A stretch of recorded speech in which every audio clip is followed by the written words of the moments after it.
Hello, everyone. So, welcome again, boys and girls, ladies and gentlemen, to part two of day 7. So, you know why we are here? We are here to help become better speakers, and my primary goal is to help you succeed. So, with this as the core purpose of these 90 days public speaking challenge, bro, speak like a pro. Let's start in our signature style. So, let's do it, boys. Let's kill it. Okay, so let me minimize myself and maximize the topic of the day. And today we are covering the topic which is primarily aimed at building you as a confident speaker. So we have covered part one. Let me move on to part two. So just give me a second.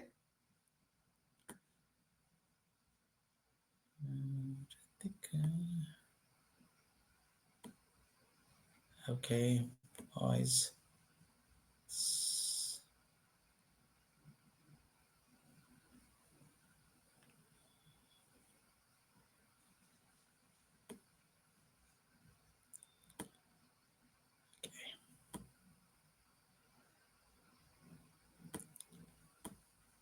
So we have covered 10 out of the 30 pointers we have for you today. We saw the positive visualization, the breathing techniques, the exercises, power posing, then focusing on your core message,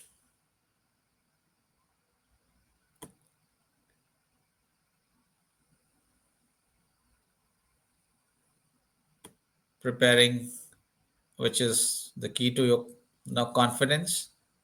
We saw understanding your material, the art of rehearsal. Okay, so this is what it is. Let's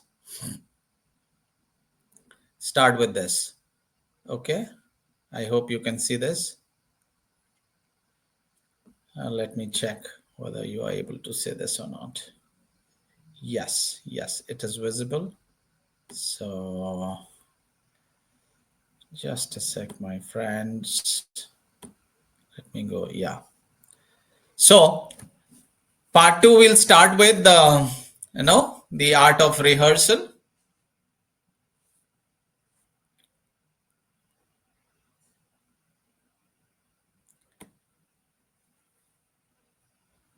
Let me see whether you are seeing the same slide. Yes, it is there.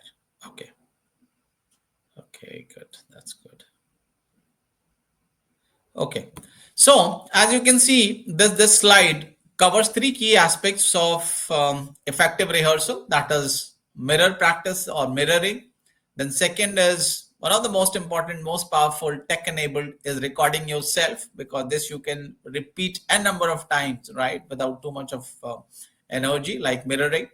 And practicing in front of mock audience. If you can also take the help of your family member, your well-wisher, your friends, but there are platforms or tools through which you can practice mock audience as well. Now, mirror practice, how it helps, it allows you to observe your own facial expressions, body language, and it helps you to make adjustments, right? Recording yourself and listening back is a great way to identify the areas of improvement, and this you can do number of times. You can see your tone, pitch, pacing, speed, volume, no major expression, micro expression, involuntary expression. So there are n number of benefits you can take from your recordings. Practicing in front of your friend, family members, well wishers, simulates a real speaking environment, so you can get comfortable with presenting to an audience. The key here is to use a variety of rehearsal techniques to polish your delivery and build confidence before the big presentation. Now, next is developing as a confident person or persona. So there are certain elements of body language which will convey to your audience that you are a confident speaker, right? So stand up straight with your shoulders back. This projects confidence. Even if you're feeling nervous, that's very natural. Everyone feels nervous. Even I'm nervous right now. Everybody. I mean, I have heard the greatest speakers conveying very, very openly that they have felt nervous in spite of so many no deliveries they have done. So smile warmly at the audience, because that's the greatest icebreaker and confidence builder. A genuine smile can help you connect with them. I mean, connect with your audience. It ease tension on both the sides, you as well as your audience. Use purposeful hand gestures. I mean, it's a fine balance between conveying through your body, conveying your enthusiasm, your eagerness, your purposefulness, your positivity. But everything done excessively may have counter results. So use it judiciously, appropriately. But I'll say, I mean, use it freely. Don't worry. Don't count that how many times you have used. I mean, I am in favor of using it as much as you can, as long as I know you're sincere in using those gestures, right? Speak clearly, make eye contact. Depending on the size of the audience, size of the auditorium, you can vary your gaze and glance, right? And prevent it from turning into a stare. And pause occasionally. Let your audience sink in the thoughts, the message which you want them to. Like, we took a break, and we have divided this into three parts, primarily to help you absorb the content in your comfortable time, and not loading you with too much of information or content. Similarly, you can do it during your delivery. Take pauses. We have discussed about in our previous sessions also that pauses are very powerful. Remember to breathe deeply and stay calm. Your confidence will come through your body language, your persona, your delivery, your language, the way you connect with your audience. So these are some of the elements which will enhance your persona as a speaker, right? So embracing growth mindset, because whatever we are doing, unless you feel good about it, unless you feel that it's going to add value to you, the same will not help, right? So you'll have to continuously reinforce yourself that whatever you are doing, it's a positive thing.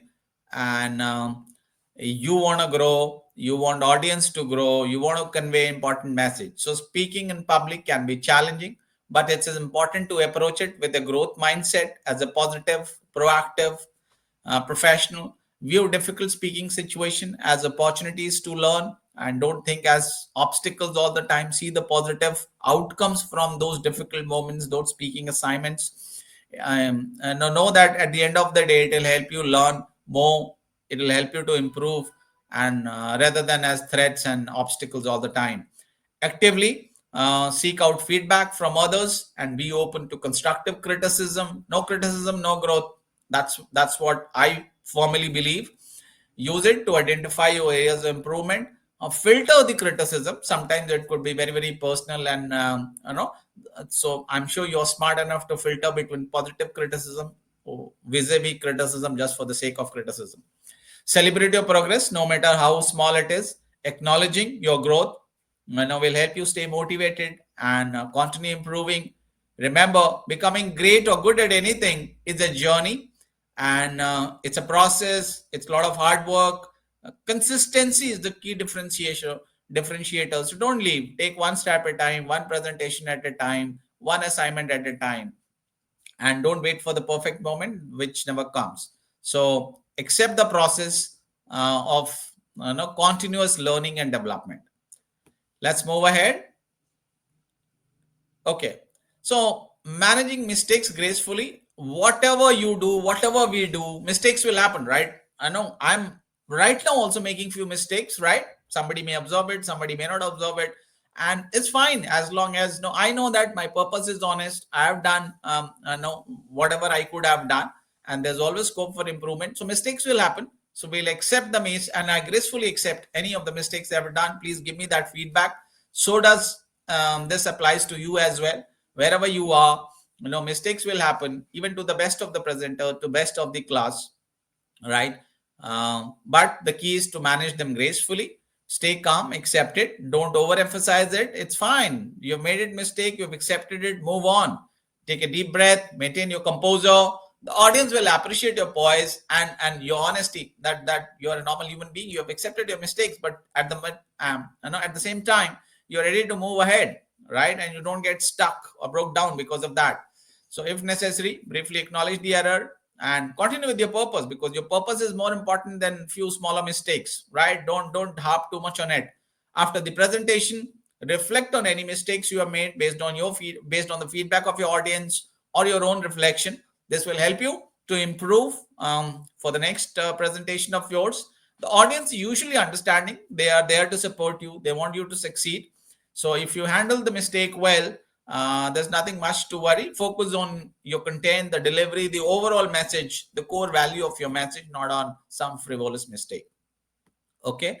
So with this, let's move on to the next, which is how can you boost your confidence before the speech. So a powerful pre-speech ritual, because everything needs preparation, and just before the actual moment, there are certain activities, certain reinforcement you have to do to yourself, so that you become extremely, or you feel very very confident.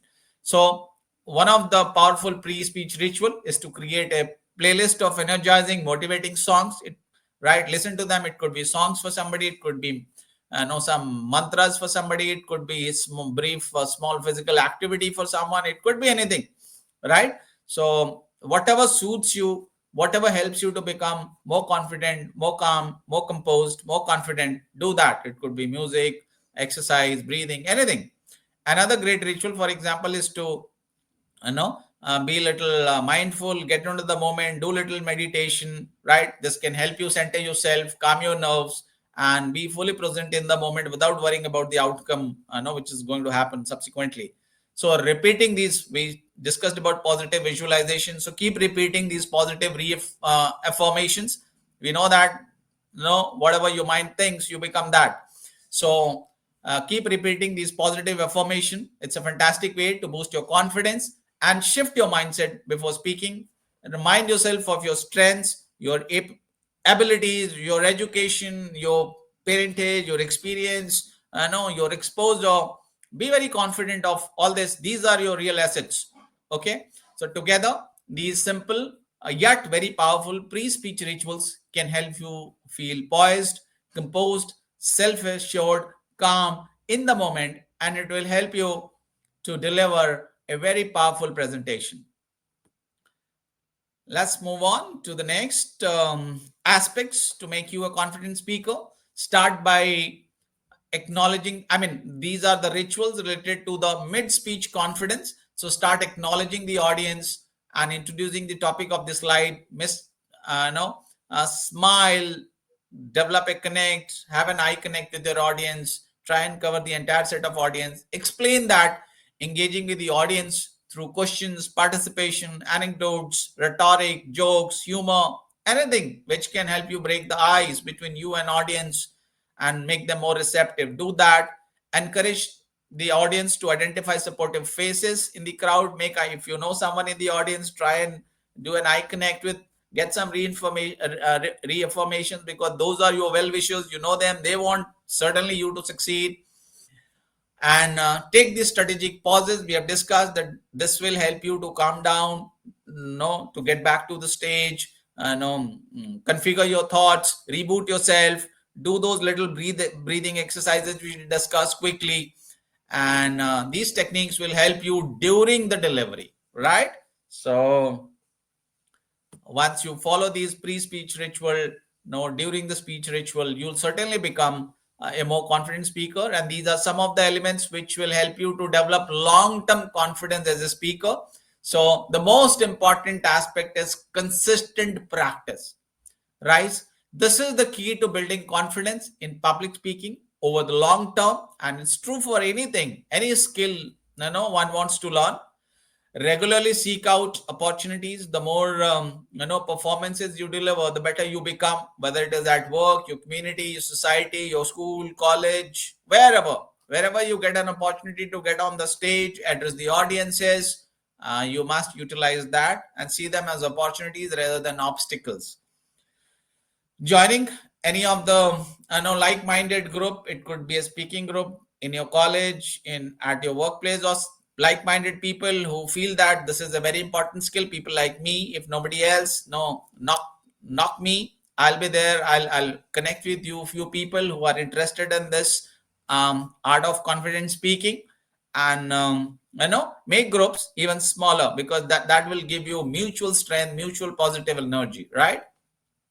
You can get feedback from peers, your friends, well-wishers, your colleagues, your students, your teachers, your manager, anybody whom you feel can help you with some feedback. And of course, the recording is the best form of feedback. I mean, this will give you what you have done. So these are some of the elements which will help you to become a better speaker. Observe, also have a look at your idols, the best one who you want to become subsequently the best. For example, if you're a cricketer and you are following Rohit Sharma or Virat Kohli, anybody, if they are your idols, follow their style. Similarly, in speaking, if for example, if you want to become like me, follow me, see that what I do, you can ask me, or anyone, your manager, your professor, your family, anybody whom you feel is good and you want to become that, just ask for feedback from him or her. All right. And there's a lot of material about everyone these days online. So go speak, you'll get a lot of feedback, a lot of videos, you will get their style, whether it is Tony Robbins or anyone, Oprah's, or anyone whom you idolize as a speaker. Feedback is the most important tool which will help you to improve your skills, become better. So seeking feedback, we discussed that it could be from your colleagues, mentors, anyone, right? Regularly. And then more importantly, once you have taken the feedback, now take time to reflect, analyze, and draw the best outcome of those feedback, and then assimilate, incorporate those filtered element into your speaking style, in your content, right? So note your strengths and also the areas where you need improvement, and this reflection will help you to become a better speaker, a confident communicator, right? A better manager, a better leader. And the final step is to actually implement, right? Because you have done a lot of feedback sessions, you have taken reflections, but unless you implement, unless you actualize that, unless you put into practice, this feedback will not be of much value to you, right? So the most important thing is to take that first step, act. How much you know is not important, how much you implement is what will give you what you really want, right? So implementation, act, right? And overcoming imposter syndrome. This is true for anybody. Knows everybody at some point of time feels that no, he's not worth it, or he or she, or you are not worth it, whatever. But I know it's very normal thing to happen, right? And when you feel that whatever you have got, no, you are not worth it, you don't have that caliber, you are creating a facade, and people will come to know of it, or whatever saying is just a myth. So the first thing is not to recognize your achievement. Whatever you have in life, nobody gives you free, right? You certainly would have done that hard work, you certainly have those quality, you certainly have given a lot of blood and sweat to get or reach wherever you are. So recognize your qualities, your achievement. Take a moment to reflect on your accomplishment and the value you bring to your audience. Don't downplay, right? You may feel that you're not adding value, but your audience may feel completely opposite of that. They may feel that you are a wonderful speaker, you are a wonderful manager, you have loads of skill, and they want to become like you. And next, it's important to reframe any negative thoughts of your self-doubt, challenge those feelings with evidence of your capabilities and past successes, achievements, feedback from your seniors, your past managers. So you have earned it. Nobody has give you for free. You have a right to be there. You belong there. You deserve to be there. So embrace that, accept that, assimilate that.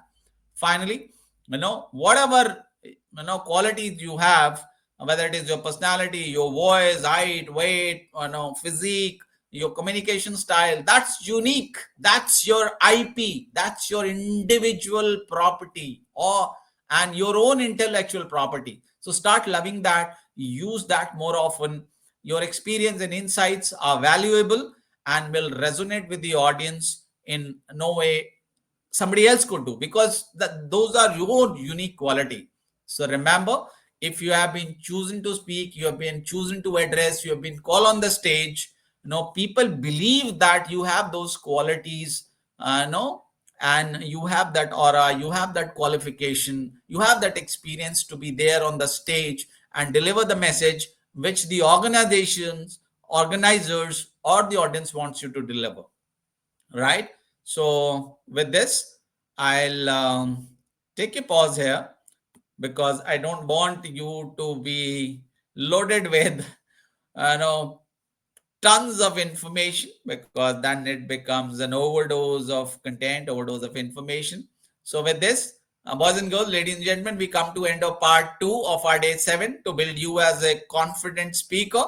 So keep taking that first step, that first presentation, first speaking assignment, whatever. So it's the first step which will open the path for many such steps. We know why we are here in the first place. We know that this is a very important skill. We got to learn it, we got to master it to become better, to achieve our true potential. So continue that journey. Don't leave it. Whatever people may say that it is not important, no, you can survive without that. That's a myth, and that I can communicate confidently, having spent 25 years in the armed forces and the corporate sector, having seen a lot of professionals.